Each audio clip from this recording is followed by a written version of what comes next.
आज हम डिस्कस करेंगे आईपी यूनिवर्सिटी के अंदर पीजी कोर्सेज का कंप्लीट एडमिशन प्रोसेस, साथ में कौन कौन से कोर्सेज ऑफर होते हैं, कैसे एप्लीकेशन फॉर्म फिल करना है, A to Z इन्फॉर्मेशन आप लोगों को आज इस वीडियो में मिलने वाली। तो बिना टाइम वेस्ट करें जल्दी से स्टार्ट करते हैं हमारा ये वीडियो। तो देखिए आप लोगों के सामने ये है आईपी यूनिवर्सिटी की ऑफिशियल वेबसाइट और यहाँ पे आप लोगों को ऊपर एडमिशन सेक्शन में जाके इनके सारे डिटेल्स देखने को मिल जाएंगे। यहाँ पे इनका under graduate and post graduate courses के लिए भी जो है सारी डिटेल्स यहाँ पे दे दी गई है। साथ में लिंक फॉर एप्लीकेशन फॉर्म भी आप लोगों के लिए दे दिया गया है। बट बहुत सारे स्टूडेंट्स को प्रॉब्लम आ रही है एप्लीकेशन फॉर्म फिल करने में, क्योंकि बोल रहे हैं कि हमारा कोर्स मेंशन नहीं है, सीमेट के लिए कैसे फिल करना है, कैट के लिए कैसे करना है, हमारे पास लॉ के लिए कैसे एप्लीकेशन फॉर्म फिल करना है, बीएड वालों को क्या होगा। तो देखिए आप लोगों के लिए ना सभी एप्लीकेशन फॉर्म यहाँ पे आज की डेट में अवेलेबल है। यहाँ पे आपको apply for UG, apply for PG के लिए ऑप्शन आ रहे हैं। और बात जहाँ तक है भाई कैट सीमेट वाले स्टूडेंट्स के लिए आप लोगों को सेपरेट एप्लीकेशन फॉर्म फिल करना होता है। प्रायोरिटीज वही रहने वाली है कि भाई पहली प्रायोरिटी कैट के बेसिस पे होगी। सेम विद एनएलटी है, जितने भी स्टूडेंट एनएलटी के स्कोर के बेसिस पे अप्लाई कर रहे हैं उनकी प्रायोरिटी पहले ही होने वाली है। एप्लीकेशन फॉर्म फिल करने के लिए अलग अलग आपको जो है ऑप्शंस दे दिए गए हैं, जैसे कि कैट एमबीए के लिए दे दिया गया है थ्रू एमबीए, कैट के लिए यहाँ पे दे दिया है, एमसीए के लिए, निमसेट के लिए यहाँ पे दे दिया है। और नीचे आप देखेंगे तो मास्टर ऑफ कम्युनिकेशन के लिए यहाँ पे आपके पास ऑप्शन दे दिया है। हम अभी मास्टर्स कोर्सेज के बारे में ही बात कर रहे हैं। एलएलएम के लिए क्लैट वाला ऑप्शन दे दिया है। थोड़ा सा नीचे जाने पे आप लोगों को एमबीए सीमेट का भी ऑप्शन मिलेगा। जो स्टूडेंट सीमेट के बेसिस पे अप्लाई करेंगे उनका ऑप्शन यहाँ पे आपको दे दिया गया है। जो स्टूडेंट एमसीए के अंदर सीईटी के बेसिस पे अप्लाई करेंगे उनका ऑप्शन यहाँ पे दे दिया गया है। और साथ में एमबीए सीईटी वाले स्टूडेंट्स का भी ऑप्शन यहाँ पे दे दिया गया है। तो ये चीज़ ही तो आप लोगों को देखनी है कि भाई आपका जो ऑप्शन है कहाँ पे अवेलेबल है, आप किसके बेसिस पे अप्लाई कर रहे हो, ये टोटली आपके ऊपर डिपेंड करता है। और आप किस तरीके से आगे प्रोसीड करना चाहते हो, एनएलटी के बेसिस पे, सीमेट के बेसिस, तो वही एप्लीकेशन फॉर्म आपको जाके फिल करना होगा। अब आगे बढ़ने से पहले मैं आप सभी को इन्फॉर्म करना चाहूंगा, जो स्टूडेंट मास्टर्स कोर्स के लिए प्रिपरेशन करना चाहते हैं तो हायर एजुकेशन के पास एक्सक्लूसिवली आप लोगों के लिए प्रिपरेशन अवेलेबल है, जिसमें आप ज्वाइन कर सकते हैं हमारे साथ एमबीए के लिए, एमसीए के लिए। दोनों ही कोर्सेज हमारे पास अवेलेबल है। एमसीए का क्रैश कोर्स भी है और साथ में एमबीए का भी कंप्लीट प्रिपरेशन हम जो है अपने स्टूडेंट्स को करा रहे हैं। साथ में अगर आप चाहते हैं तो बीएड के लिए भी आप हमारे साथ जुड़ सकते हैं। तो आईपीयू बीएड का भी हमारे पास जो है प्रिपरेशन कंप्लीट यहाँ पे अवेलेबल है ऑनलाइन कोर्सेज के थ्रू। तो आपको करना क्या होगा, हायर एजुकेशन की एप्लीकेशन डाउनलोड करनी है, जहाँ पे आपको सभी कोर्सेज आप लोगों को अवेलेबल हो जाएंगे। तो बस डाउनलोड करनी है हायर एजुकेशन की एप्लीकेशन, आपका सारे के सारे डाउट्स हमारे काउंसलर्स वहाँ पे आपके लिए क्लियर कर देते हैं। चलिए आगे आते हैं अपने बैक टू द टॉपिक। तो सबसे पहले इंपॉर्टेंट डेट्स के बारे में डिस्कशन करेंगे। तो इंपॉर्टेंट डेट समझ लेते हैं। आपका एप्लीकेशन फॉर्म 1 फरवरी को स्टार्ट हुआ है, 20 मार्च तक आप लोगों के एप्लीकेशन फॉर्म बंद हो जाएंगे।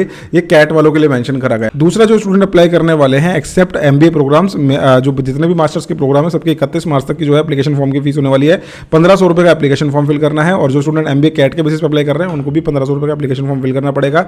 बाकी जो एनएलटी बेसिस के जो कोर्सेज हैं उनको सभी को 1500 रुपये का जो है अपना एप्लीकेशन फॉर्म फिल करना है। अब आगे बढ़ते हैं और काउंसलिंग की डेट्स देख लेते हैं। ठीक है, फॉर एमबीए के बारे में बात करें तो अप्रैल में आप लोगों की जो है काउंसलिंग स्टार्ट हो जाएगी। उसके लिए भी आप लोगों को 1000 रुपये का जो है रजिस्ट्रेशन करना पड़ेगा। और बाकी कोर्सेज के लिए भी आप लोगों को जो है 1000 रुपये का रजिस्ट्रेशन करना पड़ेगा, जिसकी भी डेट आप लोगों को जो है फर्स्ट वीक ऑफ जून में आप लोगों की जो है काउंसलिंग का प्रोसेस स्टार्ट हो जाएगा। जो स्टूडेंट सीईटी के बेसिस पे अप्लाई करेंगे उनका एंट्रेंस एग्जाम 27 अप्रैल से लेकर 14 मई के बीच में जो है कंडक्ट हो जाएगा। और दूसरा, यहाँ पे आपके पास जो स्टूडेंट सीयूईटी के बेसिस अप्लाई करेंगे मास्टर्स कोर्सेज के अंदर, उनको जो है एग्जाम्स की जो है एग्जाम नहीं होगा, उनका सीधा काउंसलिंग की जो रजिस्ट्रेशन की डेट्स है अभी आना बाकी है, वो भी आपको बता दी जाएगी। जो स्टूडेंट मैनेजमेंट कोटा के बेसिस पे अप्लाई करना चाहते हैं उनको भी आगे डेट्स मिलेगी। तो फर्स्ट प्रायोरिटी क्या होती है भाई, खुद का एंट्रेंस एग्जाम, उसके बेसिस पे ही आप लोगों को यहाँ पे जो है एडमिशन मिलने वाला है। अब बात कर लेते हैं भाई कौन कौन से कोर्सेज आपके पास यहाँ पे अवेलेबल है। अगर हम बात करें एमबीए के लिए तो देखिए यहाँ पे आप लोगों का जो एडमिशन की प्रायोरिटी है वो कैसे होगा। एमबीए के लिए आपका सबसे पहले नेशनल लेवल टेस्ट कैट है, देन सीमेट है और देन उसके बाद सीईटी है। तो ये जो 1 2 3 आपके सामने जो मेंशन करा गया है ना, 1 2 and 3, this is the priority कि किस लेवल पे आप लोगों का जो है एडमिशन यहाँ पे होने वाला है। तो फर्स्ट आप लोगों का CAT, then CMAT, then CET. ठीक है, अगेन इसके बाद आपके पास जो ऑप्शन है जैसे कि post graduate in medical courses है, तो आपको पहला नेशनल लेवल टेस्ट है नीट का, और दूसरी प्रायोरिटी इन्होंने कुछ मेंशन करी नहीं है। एमसीए के लिए बात करें तो निमसेट है, देन सीईटी है, देन उसके बाद सीयूटी है। तो सीयूटी के लिए आगे जो आगे हैश बना हुआ है ये किस लिए है, अवेलेबिलिटी ऑफ दिस सीट के ऊपर है, यानी कि अगर सीट वैकेंट रहती है तो ही आप लोगों को यहाँ पे एडमिशन मिलेगा, नहीं तो सीट आप लोगों की ऐसे कैसे ही जो है फिल हो जाएंगी। इसके बाद है एमसीए के लिए बात करें सीईटी है, देन सेकंड नंबर पर सीयूईटी है। एमपीटी के लिए भी फर्स्ट सीईटी है, देन सीयूटी है। आप लोगों को मेक श्योर आप इस चीज़ को ध्यान से देख ले अपने ब्रोशर के अंदर जाके कि भाई आपके कोर्स के अंदर कोई सेकेंडरी ऑप्शन है या नहीं। अगर नहीं है तो भाई अपना जो सीईटी है उसकी पक्की तैयारी आपको करनी है। एमओटी के बारे में बात करें, एमपीओ के बारे में बात करें तो सीईटी ही होने वाला है। अगेन एलएलएम के लिए बात करें तो क्लैट पीजी के बेसिस पे एडमिशन होगा, देन सीईटी सीयूटी। तो इस तरीके से आप लोगों को अपने कोर्सेज के बारे में सारी इंफॉर्मेशन जो है गैदर कर लेनी है। एमटेक के लिए गेट का जो है स्कोर यहाँ पे लिया जा रहा है। ठीक है, अब जो कोर्सेज है जिनके अंदर कोई भी उसकी जरूरत नहीं है, एंट्रेंस एग्जाम की जरूरत नहीं है, सिर्फ और सिर्फ मेरिट के बेसिस पे एडमिशन हो रहा है, वो यहाँ पे आपके लिए मेंशन कर दिए गए हैं। जैसे कि डिजास्टर मैनेजमेंट, ठीक है, यहाँ पे सेंटर ऑफ पीजी डिप्लोमा है fire and life safety audit के लिए, तो यहाँ पे आपका कोई भी सीयूटी नहीं है, यहाँ पे भी कोई सीईटी नहीं होगा। अब इस कोर्स के लिए यहाँ पे इन्होंने साफ साफ मेंशन करा है भाई सीईटी लेंगे, तो आपको देख लेना कि भाई आपका जो एंट्रेंस एग्जाम है या नहीं है, आपके कोर्स में किस तरीके से एडमिशन लिया जा रहा है, ये आपकी रिस्पॉन्सिबिलिटी। अगर हम बात करते हैं बीएससी इन बायो इन्फॉर्मेटिक्स की, तो यहाँ पे देखिए सीईटी लिया जा रहा है, सीयूटी सेकंड नंबर पे है। भाई मैं जल्दी बोल रहा हूँ क्योंकि मेरे को वीडियो आप लोगों के लिए जल्दी सेंड करनी है, ताकि आप लोगों को भी जो है इंपॉर्टेंट इन्फॉर्मेशन यहाँ से देखने को मिल जाए। तो इस तरीके से आप अपने जो है कोर्स को देख लेंगे। बाकी आगे कुछ नए कोर्सेज भी इस बार जो है सेशन के अंदर ऐड करे गए हैं, जिसके अंदर आप लोगों को देखने को मिलेगा एमटेक है फूड प्रोसेसिंग टेक्नोलॉजी के अंदर आप लोगों को नया कोर्स देखने को मिल रहा है, और MBA in fire and industrial safety एक नई स्पेशलाइजेशन आप लोगों के लिए वीकेंड मोड के अंदर दे दी गई है। इसके लिए भी जो है आप लोगों का सीईटी कोड 185 रखा गया है। अब आगे एम फार्मा भी इस साल जो है आप लोगों का इंट्रोड्यूस कर दिया गया है। अब आगे की तरफ बढ़ते हैं और देख लेते हैं एलिजिबिलिटी क्राइटेरिया, भाई क्या रखा जाता है, कौन कौन से कोर्सेज है जो नेशनल लेवल टेस्ट के बेसिस पे लिए जाएंगे। अगर हम बात करते हैं एडमिशन प्रोसेस की, तो जैसा कि मैंने आपको बताया था, एक होता है एनएलटी, दूसरा होता है सीईटी, तीसरा होता है सीयूईटी। तो यहाँ पे जो आप लोगों का एडमिशन है वो एनएलटी के स्कोर पे, यानी कि नेशनल लेवल टेस्ट के स्कोर के बेसिस पे एडमिशन है। एमबीए के बारे में बात करें तो आपके पास फाइनेंशियल मैनेजमेंट का ऑप्शन है, फाइनेंशियल एनालिसिस का ऑप्शन अवेलेबल है, एमबीए एनालिटिक्स का ऑप्शन अवेलेबल है। अब इसमें आप लोगों का जो एडमिशन है, एक तो जनरल हो गया, ये आईबी हो गया, ये एफएम हो गया, ये एफए हो गया, और एमबीए एनालिटिक्स हो गया। साफ आपका लिखा हुआ है कैट सीमेट सीईटी, ठीक है, एनएलटी यहाँ पे भी आपका दिया हुआ है।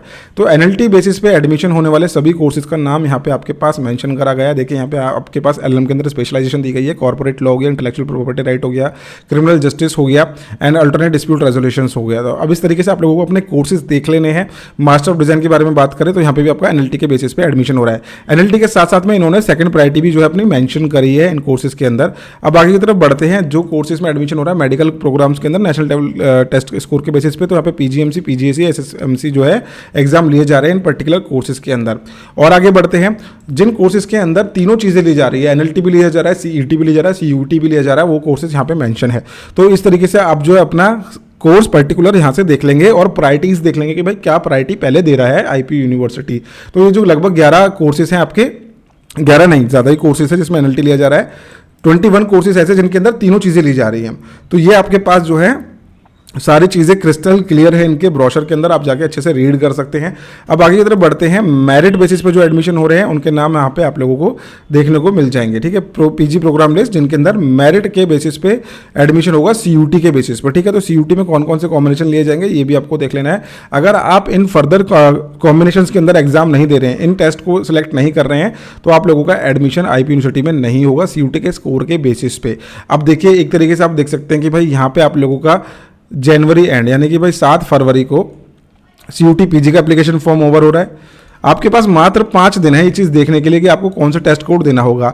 अब स्टूडेंट सोचते हैं, काफ़ी सारे स्टूडेंट का मेरे पास क्वेरी आया कि सर क्या मेरे को सारे के सारे टेस्ट पेपर सिलेक्ट करने हैं, इनमें से एनी वन आप लोगों को लेना है। ऐसा नहीं कि सारे के सारे टेस्ट पेपर आपको लेने हैं, इस पर्टिकुलर कोर्स के अंदर आपको इनमें से कोई सा भी एक कोर्स कोड जो है सिलेक्ट कर लेना है, जिससे आप लोगों का यहाँ पे एडमिशन ईजिली हो सके। आई होप आप लोगों का ये सारा का सारा पॉइंट क्लियर हो गया होगा जो मैं भी आपको समझाना चाह रहा हूँ। ये सभी के सभी कोर्स सीयूटी के स्कोर के बेसिस पे। अगर आपको यहाँ तक वीडियो समझ में आ गया तो भाई वीडियो को लाइक जरूर कर देना। और काफ़ी सारे स्टूडेंट्स क्या करते हैं, बस वीडियो देख के चलाते हैं, चैनल को सब्सक्राइब नहीं करते। तो मैं बोलना चाहूँगा भाई चैनल को सब्सक्राइब करके रखो, आगे अपकमिंग टाइम में बहुत सारी इन्फॉर्मेशन आप लोगों को यहाँ से मिलती रहेगी।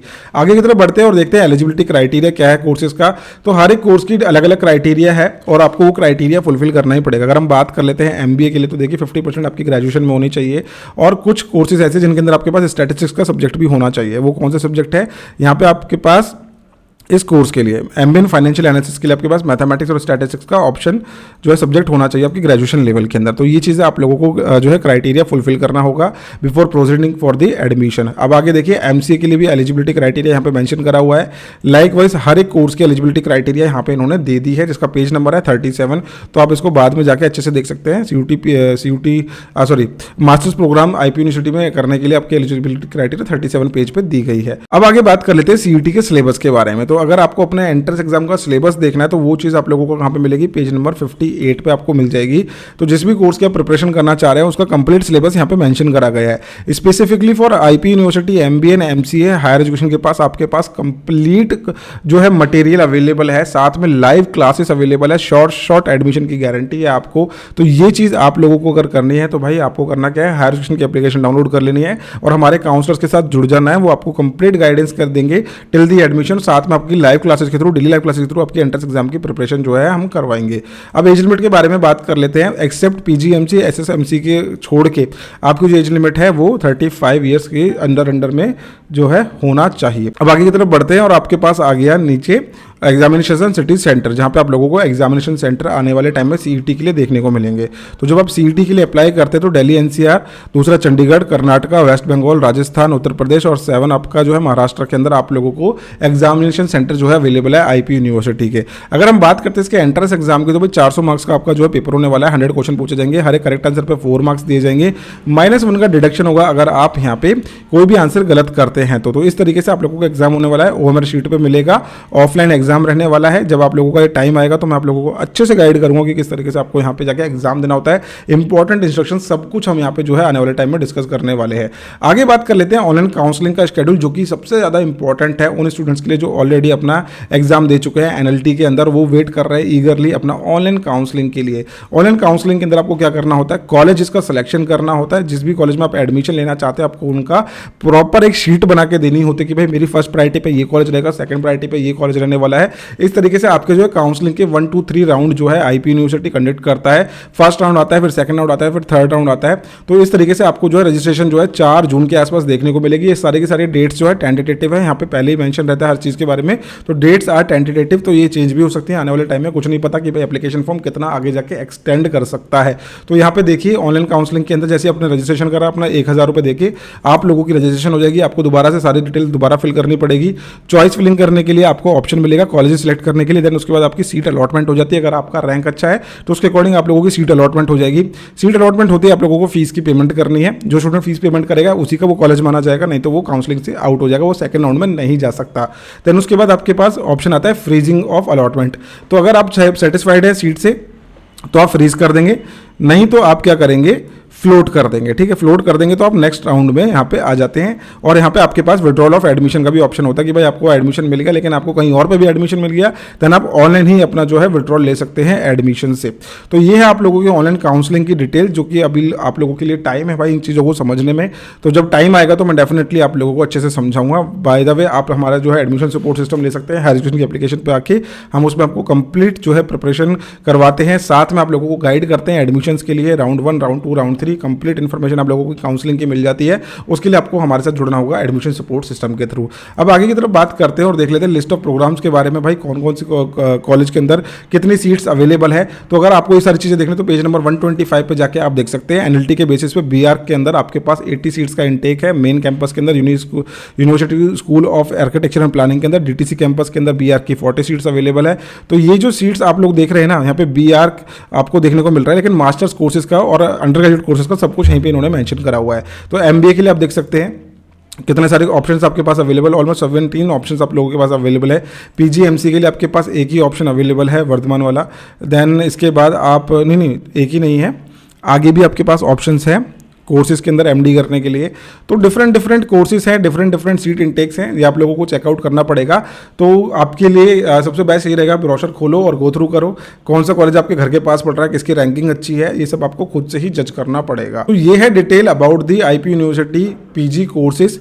जितनी भी डिटेल्स मैं एक वीडियो के अंदर दे सकता था आपको मैंने देने की कोशिश करी है। नॉन स्टॉप मैं चला हूँ इस वीडियो के अंदर, ज़्यादा मैंने पॉज नहीं लिए हैं, ताकि आप लोगों को सारे की सारी इन्फॉर्मेशन ऑन टाइम मिल सके। तो आई होप आप लोगों को ये वीडियो यूजफुल लगी होगी और हायर एजुकेशन के साथ इसी तरीके से बने रहिए। आने वाले टाइम में आपको बहुत सारी अपडेट्स मिलने वाली है, बहुत सारी गाइडेंस मिलने वाली है। आई होप आपको मेरा कंटेंट पसंद आ रहा होगा, तो चैनल को सब्सक्राइब कर लीजिए और लाइक करना बिल्कुल भी ना भूले वीडियो को, इससे काफ़ी मोटिवेशन मिलता है।